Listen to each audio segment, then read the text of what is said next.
Have you ever gotten the feeling that you just need to buy something? I know what I need. Today, we're going to discuss why. Marianne here, your spending coach. On this channel, instead of focusing on the money, we focus on the mind. Let's set the stage. You woke up late to your 9-year-old saying that he has a project due today, and your youngest is screaming bloody murder. You have a headache, you're already behind, and you just feel so overwhelmed. You don't know how you're going to make it until 5 o'clock when you get a much needed break. You can't be alone in these thoughts, and you really don't want to feel the feelings you're feeling, and so you start scrolling. These scenarios play out every day, sometimes multiple times a day. When we feel those negative emotions, we don't like them, and they often lead to negative thoughts. And so we do what we can to avoid them because, quite frankly, we don't know what to do with those emotions. We don't want to sit with our feelings or our thoughts, and so we find ways to shut them down. Help! Help! Emergency! Yes? My TV is broken, and I cannot be alone with my thoughts. I'm coming back from an enemy's wedding. We shut them down in different ways. For some, it's food. For others, it's scrolling. And for millions of us, it's shopping.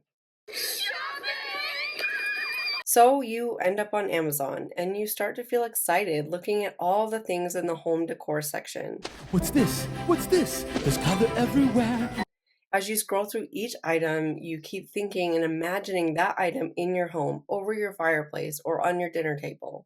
The rush gives you dopamine and a solution to a problem that you didn't even know you had and a problem you don't have, but it comes as a welcome escape from what you were thinking and feeling earlier. So you add to cart and you anticipate the arrival of your needed items. When these negative emotions hit, you don't actually need to buy something. What you need is to avoid the emotions you're feeling. And that's what led you to the coping strategy of shopping. But believe it or not, negative feelings are not bad. They're actually the brain's way of communicating to the body that a need is not being met.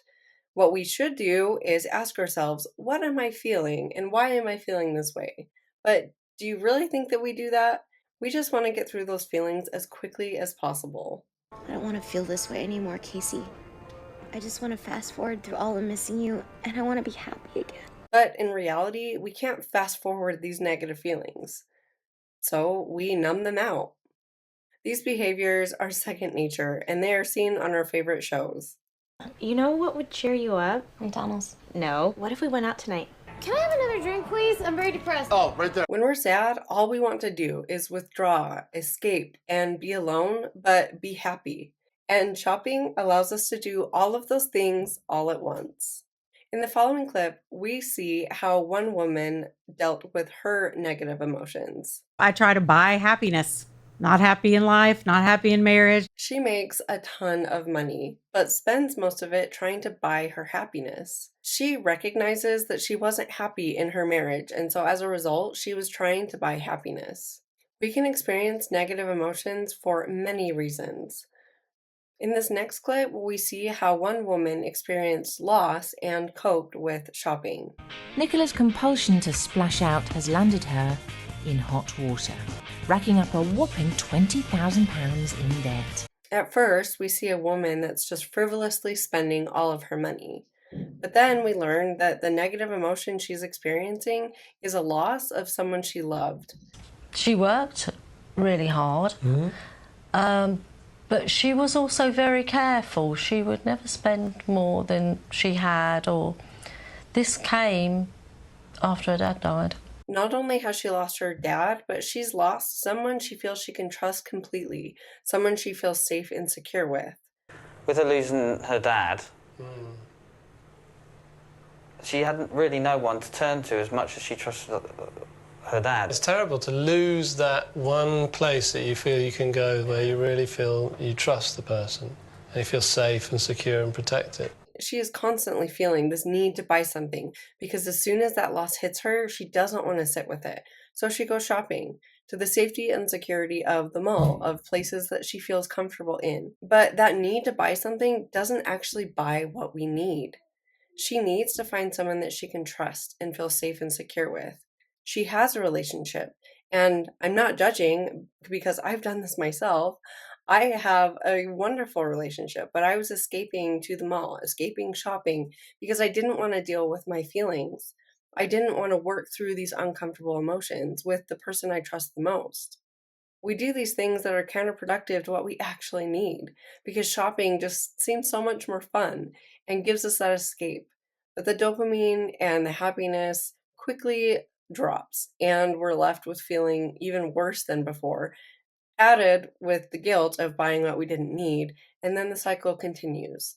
We've seen two clips that show women who have lost either someone in their life or lost a part of their life they wanted to have. In this next clip, we see how one woman is feeling lost in her potential. This woman has done schooling, has gotten 2 degrees, but she is not able to get the job she loves, and as a result is forced to work 2 jobs she really doesn't like and doesn't feel challenged in. I'm not challenged in either of my jobs. I'm not working to the best of my ability.